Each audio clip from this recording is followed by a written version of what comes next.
साधक 10 एकत्रित होकर कभी प्रपंच की वार्ता करके हंसी मजाक हो ही नहीं सकता।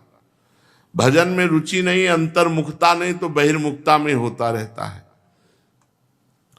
भजनानंदी साधक को चाहिए कि भोजन का स्वाद न ले।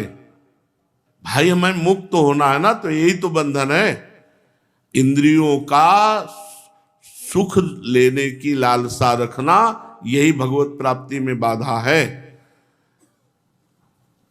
जब स्वपच वाल्मीकि जी को राजसूय यज्ञ की पूर्णता के लिए निमंत्रण करके बुलाया गया और रात भर द्रौपदी जी ने अलग अलग पदार्थ बनाए, और जब परोसा तो सब एक ही में मिला लिया। मीठा खट्टा नमकीन चरफरा जो सा था और मिला। तो द्रौपदी जी के मन में लगा है तो कोई राजकुमार होते तो अलग अलग स्वाद लेते। पूरी रात लगी बनाने में, घंटा नहीं बजा जो यज्ञ पूर्णता के लिए लगा था। तो भगवान से युधिष्ठिर जी ने कहा, आप कहते थे महाभागवत पालेगा, तो बोले अपराध बन गया। द्रौपदी जी वहीं खड़ी थी तो कहा किसी निज जन के द्वारा इनके प्रति दोष दृष्टि हुई।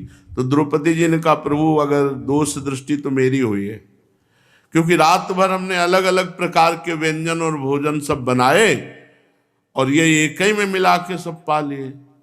तो उनसे पूछा कि आपने एक में मिला क्यों पाया? तो बोले प्रभु स्वाद तो आप लेते हो, हम तो प्रसाद पाते हैं। स्वाद तो आप लेते हो, सब मिला ले, खीर रबड़ी खटाई मिठाई सब एक में मिला, भला पाव मिला के, दाल रोटी जो भी हो सब एक ही में मिला, और एक अलौकिक स्वाद आएगा, भजन में रुचि बढ़ेगी।